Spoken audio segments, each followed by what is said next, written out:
Hey, welcome back to the Crabby Dice. Today we're going to be looking at the Manhattan Project Energy Empire, which is a standalone game and not an expansion to Manhattan Project. Alright, so this is a very cool worker placement game where we're going to be in charge of a country, taking care of the energy needs of that country, and also making sure that the pollution stays under control. Alright, this is going to be the rules and setup video. Click on the link below for my review and the walkthrough for the game. Before we get started, three things. Like usual, please like, subscribe, and comment on my YouTube channel or on BGG. Let's go! Alright, let's deal with the setup. So lay out your game board, and on one side, put all your resources. So you're going to have money, plastic, steel, oil, science, and you're also going to have some extra pollution and oil rigs that you can keep on the side of the board. Next, shuffle all of your 6 different decks separately. So you're going to have green buildings, brown buildings, yellow buildings. You're going to have 2 different global impact decks. You're going to have your nations, and you're going to have your achievement tiles. Let's deal with the decks on top. I like to keep them above the section here so you can refill them easily. So you can take 3 and fill up the row.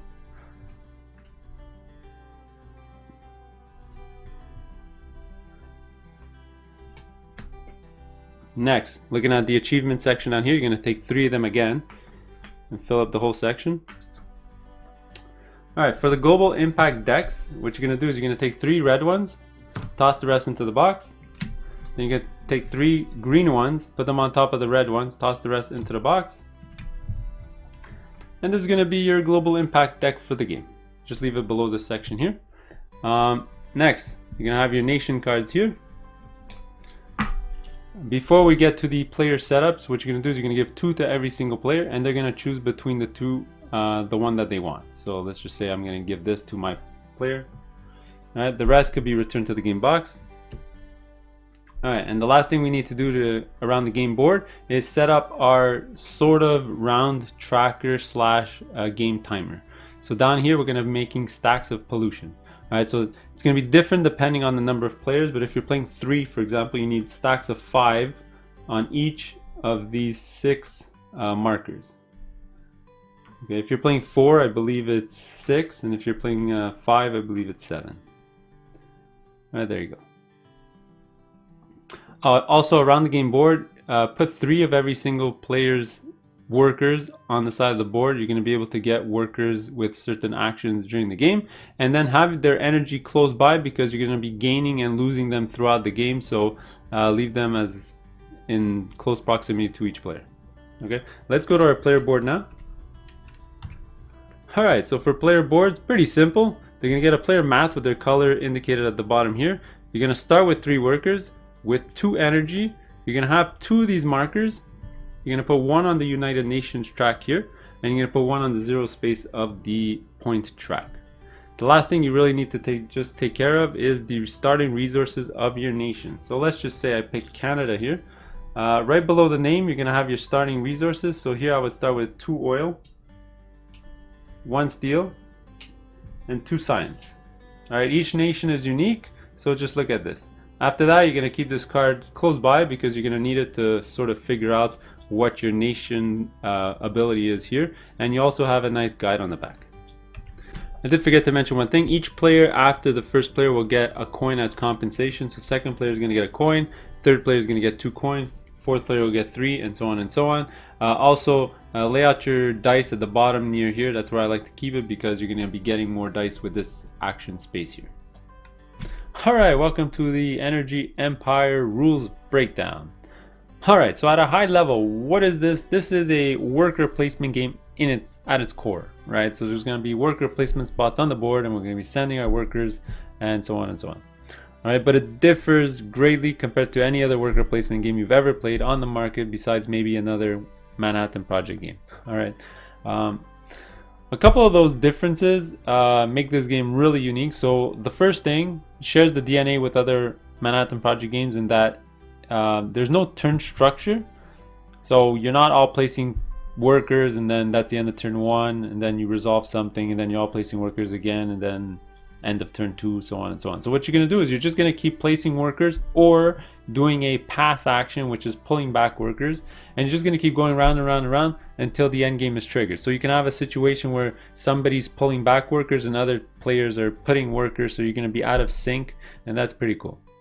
Okay, since I'm on the topic of the end game trigger, let me talk about that now before I go on any further. We're gonna have pollution markers down here. All right. Click on the link below to the pollution section if you want to know more details. But essentially, when all of these pollution markers are completely gone, that's going to trigger the last round of the game. So the player who took the last token is going to finish their action, and then every other player, including that player, will have another action, and then the game will end. You'll tally it up and see who wins. Okay.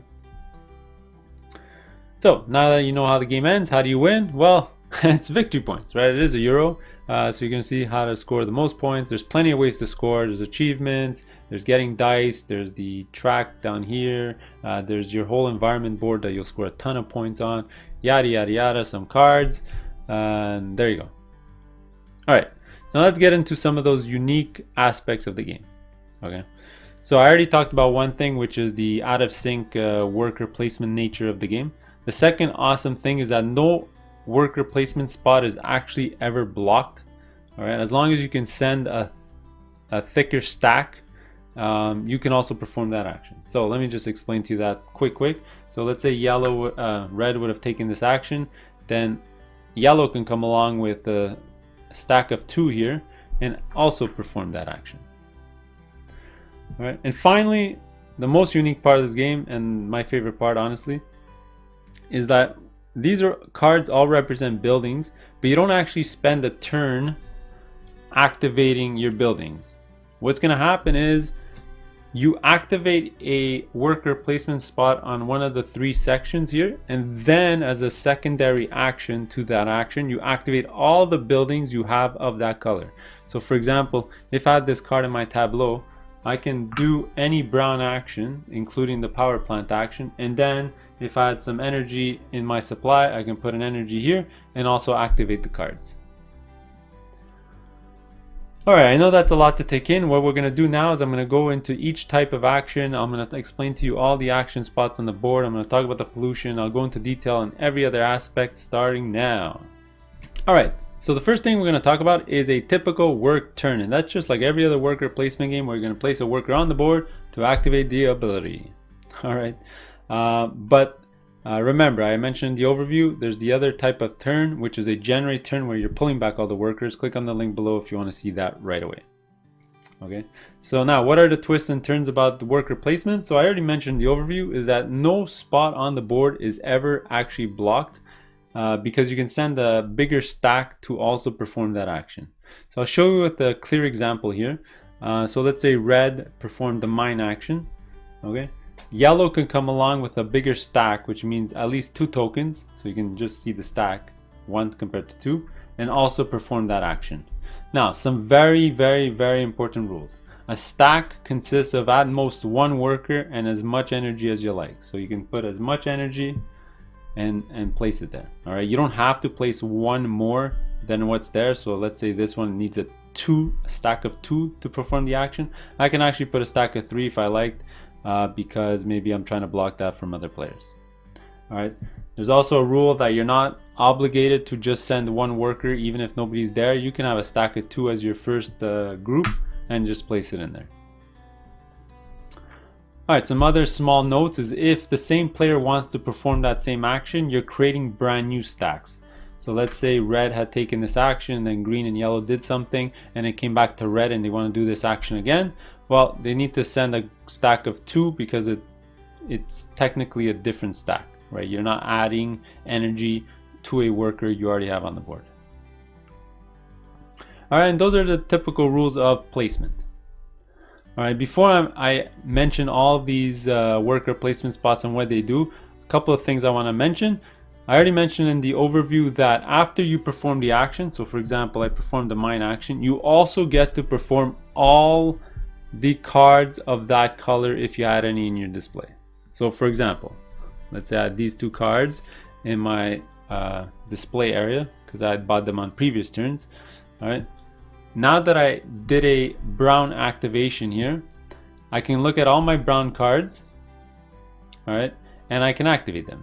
Now you're gonna see the same symbol on all the buildings in the game. You're gonna see a lightning bolt with a worker. That means you can use an energy or a worker to power up that card. So for example, I can use an energy here, place it on the card, and activate the card, get the benefit from the card. Okay, and there's no restriction, right? You can activate 1, 2, even 5 plus cards that you have of that color, right? So if you had 5 cards of this color, as long as you have the workers and energy to activate them, you can activate as many as you like. All right, you're not restricted to only activate 1 card. Okay, and the absolute last thing you can do after placing a worker is move up the United Nations track. Okay, so we're each gonna have a nation card here, and this spot here is like a neutral color. All right, you always have the option to add a worker or energy here, pay the cost on the left to go up the nations track here, and this is just basically an end game scoring system that's baked in, so you go up the track here. And I'll talk about this more in the scoring section of the video. All right, so just a recap, you take an action, you make a higher stack if somebody's already there, then you activate all your buildings of that color, then you might have the option to go up the United Nations track, and that'll end your turn. All right, so now let's talk about all these worker placement spots. All right, now let's go through all the worker placement spots on the board. Before I do though, just a general note, you must be able to perform the action to place your worker there. You can't just put a worker or a stack of workers there to just block the spot. All right, so the top spot of each of the colored region are to buy the cards, and the card cost is above the card itself. So you're going to see $2 or the resource, $3 or the resource, or $4 and 2 the resources. It's the same for all the 3 different colors. All right, I'll get back to the anatomy of a card in a couple of seconds. Next is the scientific research. This is get a science token, and you get to look at any of the global impact cards. Education is you pay $3 to get a worker, and you have to put a pollution on your player board.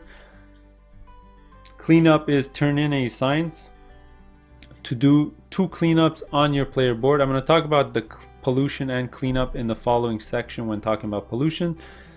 Mine is just get a steal from the general supply. Oil drilling, I'll talk about that during the pollution step, but you add a drill token onto your player board and you'll get 3 drums of oil. Chemistry, you turn in a oil drum and you get 2 plastics, a science, and a pollution. Finance, you get to choose. Either you take $2 or you take 3 and everyone else gets 1, or you get 4 and everyone else gets 2. So it's always a spread of 2. Next is buying and selling oil. Pretty interesting. You get to either buy or sell 3 oil barrels at the cost of the current round. So the first 2 rounds of the game, it only costs 1 to get 3 barrels of oil, but you can also sell 3 for 1. But as you go, it'll get more expensive as the game goes on. Just a general note I'll mention now, when all the tokens are gone, it's going to cost $5. And finally, there's trade. Pretty interesting spot. You get to exchange money for resources and science tokens as much as you like. That's why there's the infinity symbol. You can do it once, twice, 10 times, however much you like. All right, and finally we're gonna see the power plant spot. This is where you get your dice. All right, so the resource on the left is what you need to pay to get that dice. Just a couple of things. Blue, you can have at most 1 blue die in your supply. All right, and everything else you can have as many as you like. All right, in total though, you're only allowed to get 5 dice, and that's why you see 5 spots on your player board here. All right, so let's get back to the anatomy of a card. So when you buy a card, all right, a couple of things to note. The top left is the type of card. It'll match the color of the card. I guess it's for color blind friendly iconography. The star is how many points you'll get at the end of the game. The pollution here on the top right is if it's marked on the card, you need to put that pollution on your player board. So for example, here it's in the sky. So you get the next token here, and you'll put it on any of your spots in the sky here. So let's say I put it there. And then finally, the bottom part here is the ability.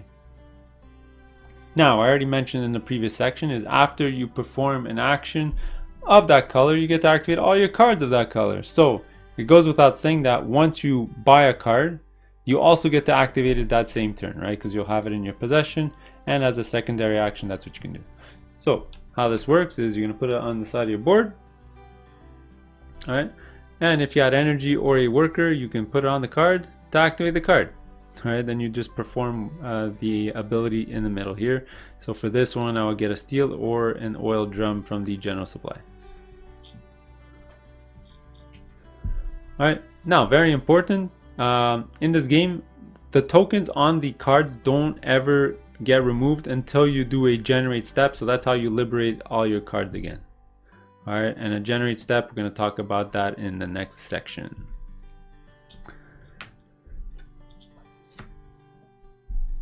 And that's pretty much all the worker placement spots on the board. The last thing I just need to mention, I was about to forget, is the different types of card values at the bottom here.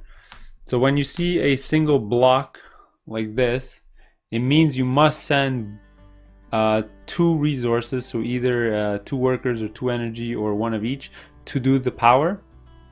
Whereas if you see 2 separate blocks like this, you could send 1 or 2 to activate the card. So you can either send 1 to get $2 or send 2 to get $4. The other type is just having 1, which means just add 1 energy or worker to activate the power of the card.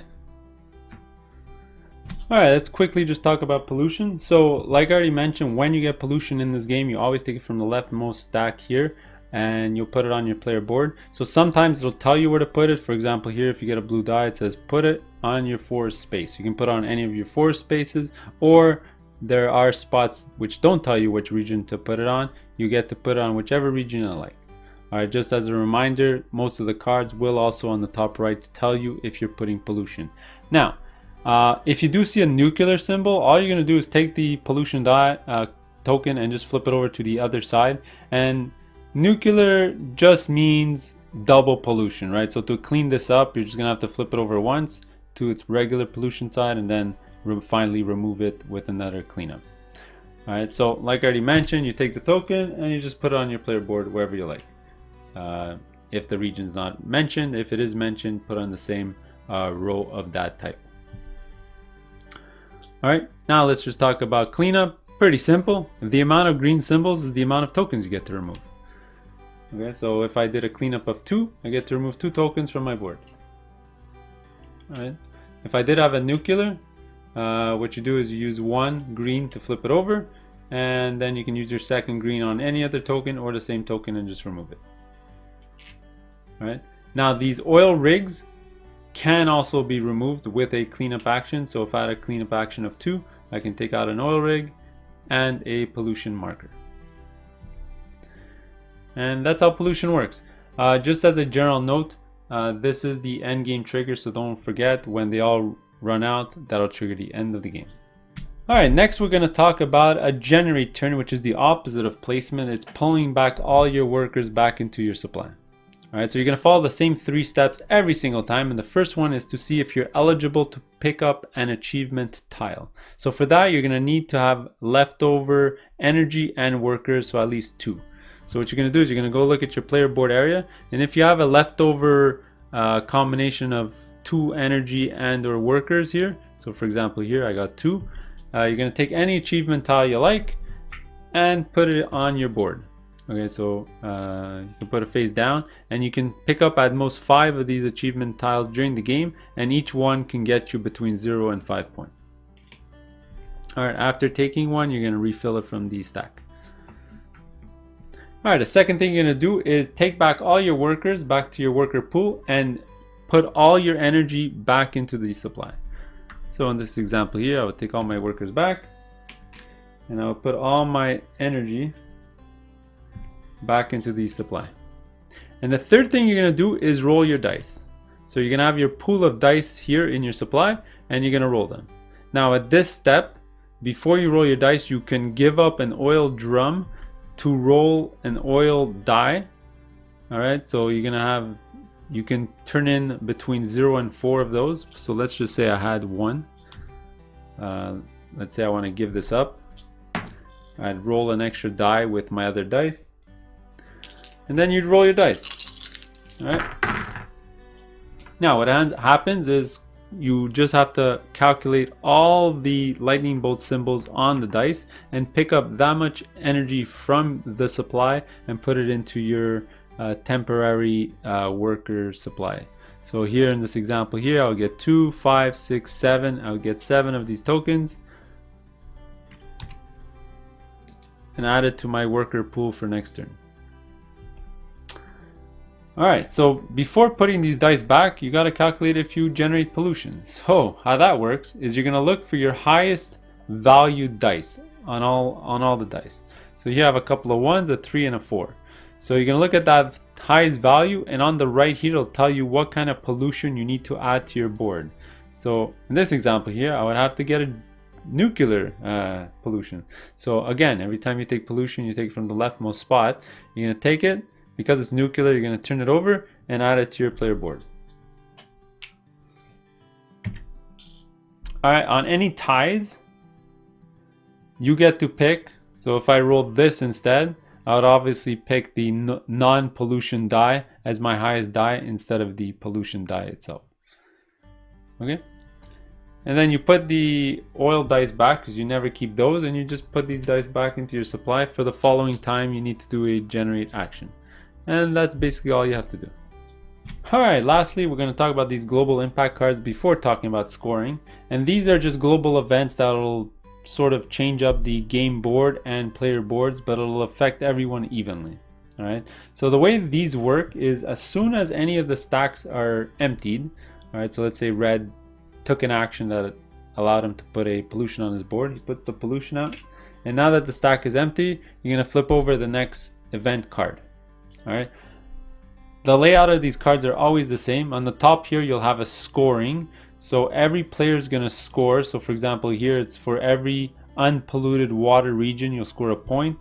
So just to show you an example, let's say red were to calculate it right now, he would score 4 points because he has 4 unpolluted water regions. Next, you're going to recycle the cards of the type indicated on the top right. So this icon is commercial. All right, you're going to see with the back of the card. So what you're going to do is you're just going to clear off the current cards in the market and fill it up with 3 new cards.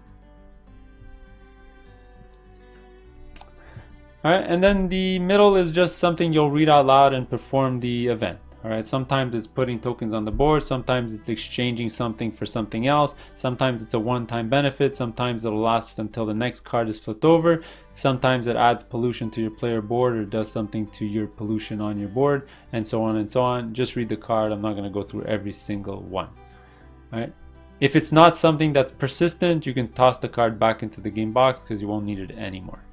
Alright, also when you flip over the next card, any persistent ability on the previous card is not in effect anymore, and you can return that card to the game box. And finally we get to end game scoring. So there's 5 things you need to add to your score at the end of the game. So let's go through them. First, any achievements you might have picked up, you're going to flip it over, go through them, calculate it, and score your points. Second, look at the dice values you have collected, and then for every die that you have, you're going to get 2 points. Third is you're going to score your environment. So for every unpolluted space, you'll get a point. And then here for the last 3 columns, if they're cleared, you'll get more points indicated on the top there.